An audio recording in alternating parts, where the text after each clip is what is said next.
Yo, what's good in the web? Your man Q back again. The smoke has cleared.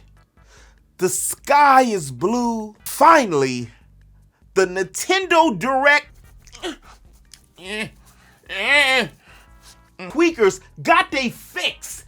Chris Pratt is the voice of Mario. I mean, not too much else I can say about that, is there? Animal Crossing Direct is on the horizon. See what I did there? See what I did there? And season 5 of the Amiibo Cards are on the way. Nintendo finally decides to launch 64 games, but for a premium price.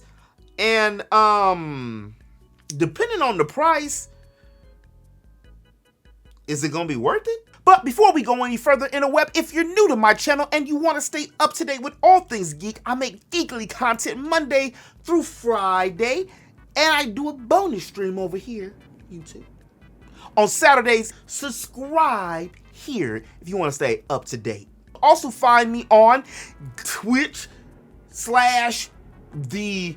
Geek Show.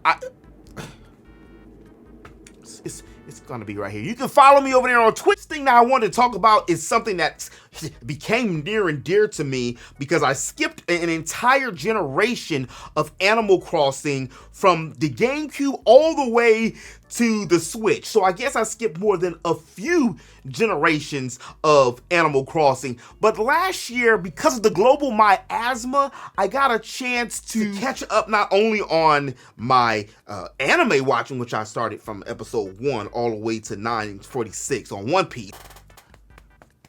Good job, sir.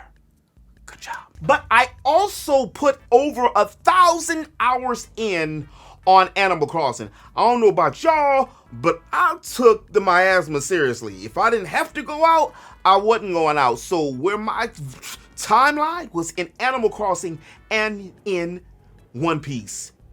And during that time, I started collecting cards. I started collecting Animal Crossing cards. So I was excited and happy to hear that season 5 of the Animal Crossing cards, which I like to call them Islanders and not Villagers since they're on the island now, are going to be making its way sooner than we think. Horizons only had 8 new Islanders: Raymond, Renee, Sherb, Megan, Judy. I can go into a whole story about Nookazon and Judy and 300 Nook Mile tickets. That's why she's one of my favorites, because all the drama we went through. Dom, Sid, and I love me some Audie. Other than those 8, what other special cards are they going to be implementing into the whole new Animal Crossing Amiibo cards? And although Brewster isn't promised to offer anything changing as far as the gameplay, it is going to be another animal that we're able to communicate with, because Lord knows after over 1,000 hours, it's I'm kind of tired of seeing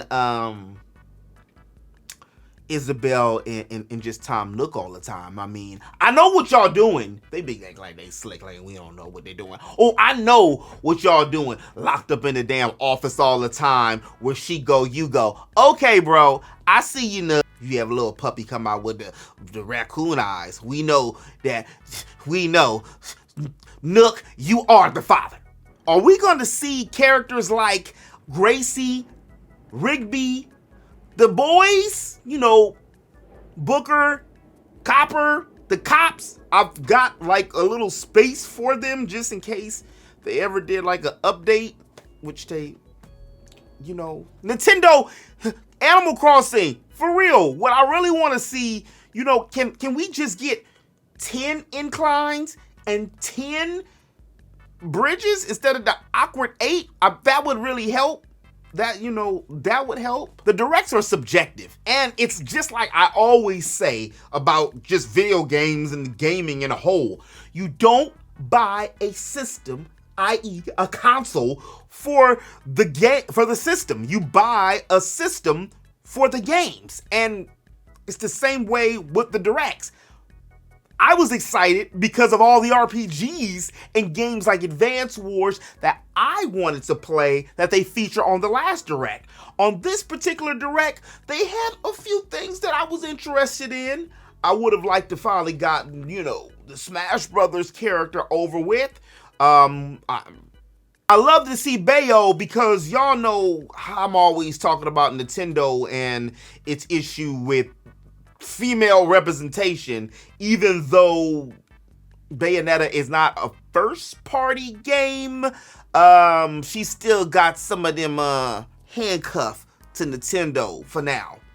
So I guess that counts, maybe, kind of. It's always good, too, to see my lady Sammy make an appearance. The first lady of Nintendo. And no, I don't want to hear about Peach being the first lady of Nintendo. If we won't go that route, it actually would be Pauline. I mean, the first lead female who has her own game. Let's think about it.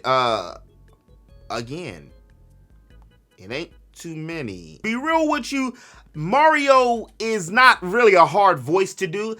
I'm not even an actor or a voice actor, and I don't do that bad of a Mario, Peach, or Wario. It's me, Mario. Peachy's got it. Mario. Oh, Mario. It's me, Wario, and I'm gonna win.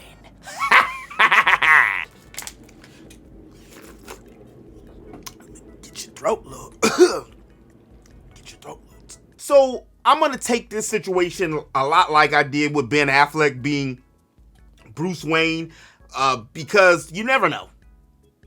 Chris Pratt might actually be one hell of a great Mario voice. He ended up doing something that I did say he was going to do, which was make a video or some kind of response to it. It's like almost he knew he was going to get backlash from it, so he was already prepared. Like once they said something, he hit them socials real quick to do a fake Mario voice, which of course, we knew he wasn't going to expose the actual voice for people to criticize it online until the movie dropped and try to get him out of there. Like, we as the fans had input in Sonic the Hedgehog movie turning out to be Sonic the Hedgehog movie. So, yeah, I just wish we could have did the same thing with Faye's outfit on the live action Cowboy.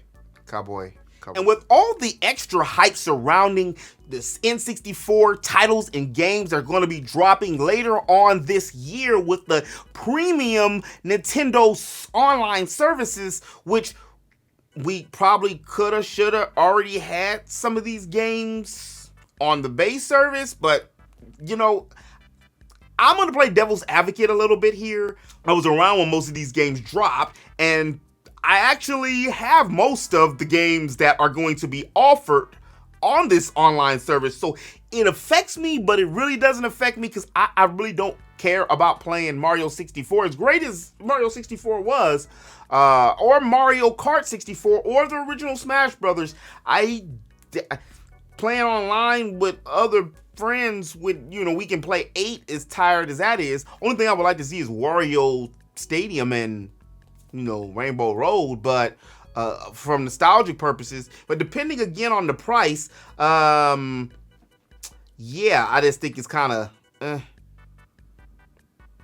I'm not really that excited about it. The 64th roster is really, I'm not trying to doo-doo on it, but it really wasn't that great. Matter of fact, in terms of sales, the Nintendo 64 is one of the worst systems, barely beating out the Wii U and the GameCube. And the GameCube was much better system than the Nintendo 64, but you get that reputation. A lot of times, people don't want to mess with you. And right after that whole Sony and Nintendo was supposed to merge together, which, if they had merged together, the gaming landscape and industry would be a lot different. We would have gotten a Final Fantasy VII on the Nintendo Switch CD Ultra Dolphin box. The truth of the matter is, the 64 didn't really have a great amount of games. They didn't really have a good lineup, y'all. I get it. A lot of y'all, this is the first Nintendo system that you grew up with. I know some folks whose favorite Nintendo system is the Wii. I have to make a video about the Wii being a novelty. I'm not trying to shit on nobody's childhood or nobody Nathan. I don't want that kind of trouble, but I'm just telling facts. The Nintendo 64 only had like 393 games. And while that sounds like a lot, in the grand scheme of gaming, that ain't that many. Especially when maybe a quarter of those games were solid A titles. After you take away the Mario 64s, the Ocarina of Times, the Majora's Mask, the Mario Karts, GoldenEye, Star Foxes, NWO, Revenge, there really isn't that many great titles for the N64. And the crazy thing about it is most of those games are going to be featured in this upcoming exclusive, extra, get more money from us patch when we just want a little more stable online when we're playing. I brought up the story about the direct being subjective as well as you buy a console for the games, because at that time, PlayStation dominated the charts and they end up finishing their cycle with over 1,000 games, and they basically beat Nintendo just from the sheer volume of all the exclusive games that they had. During that time, if you were to put both systems up year by year, after Mario 64, Smash Brothers, and Banjo-Kazooie, games like that, I forgot about Banjo-Kazooie, can't forget about Banjo-Kazooie.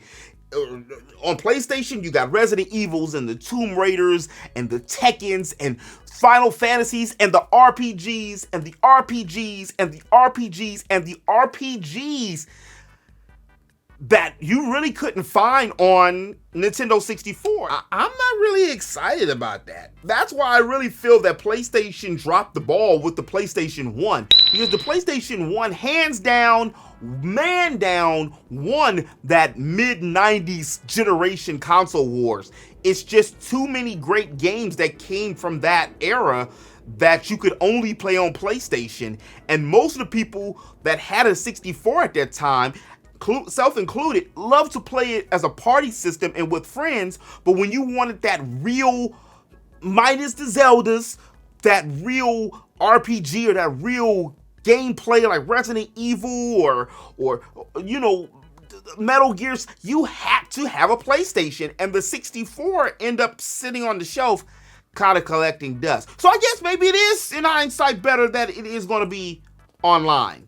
I just again hope that this is not going to be a $29, $39, $49, $59, $69 price tag for games that we probably should have had 3 years ago. I want to see the GameCube stuff. That's what I'm waiting for. That's what I want to see. That's what I want to see. But anyway, that's all I have for you today. If you did like this video, do me a favor and hit that like button. And if you're new to my channel, make sure you subscribe. I make geekly content Monday through Friday. And let me know in the comment section below, interweb, do you agree? Is Nintendo 64 your favorite console? I'm sorry. Is the Wii your favorite console? I'm sorry. Is it your favorite Nintendo console? My apologies. I just feel that the Wii was a novelty, and I just feel that the 64, truth be told, take the fandom off for just a second. It wasn't the best Nintendo in terms of games, even though it had the capabilities to do 3D. But as always in the web, remember to eat, sleep, geek, repeat. I'll holler at y'all tomorrow. Peace.